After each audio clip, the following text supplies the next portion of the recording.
Allô, il y a une avalanche, je viens de me faire prendre dans une avalanche là, on a un groupe de personnes. C'est le coup d'envoi.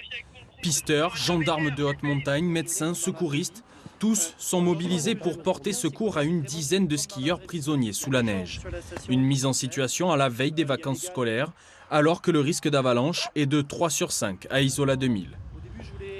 L'idée, c'est de monter un scénario qui va être du coup cohérent avec ce qu'on pourrait rencontrer dans la vraie vie et qui à la fois va prendre la contrainte de faire bosser tout le monde. Les conditions elles sont optimales pour bosser, faire une vraie répétition générale pour que chacun sache exactement ce qu'il a à faire. À peine les consignes données, qu'un des 2 hélicoptères prévus pour l'exercice est appelé sur un incident dans le département voisin. Ils sont engagés à priori sur une avalanche à la Foudalos. Je ne sais pas si tu es au courant, mais donc eux ils vont redécoller. Alors qu'une équipe s'envole pour les Alpes de Haute-Provence, ici, le reste des effectifs commence les recherches. À droite, vous avancez d'un pas. Vous sondez.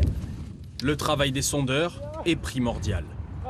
C'est des perches où là, vous voyez derrière nous, on est épaule contre épaule et on fait un pas par un pas, on sonde.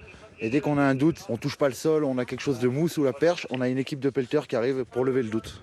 Et puis nous, l'objectif, c'est de creuser le plus vite possible. Donc c'est fatigant, mais bon, s'il y a quelqu'un dessous, c'est important d'aller vite. Car la clé après une avalanche, c'est la rapidité d'intervention. En général, on part du principe qu'il faut le retrouver dans les 15 minutes pour éviter que les ensevelis s'asphyxient. En 2h30, toutes les victimes ont été retrouvées.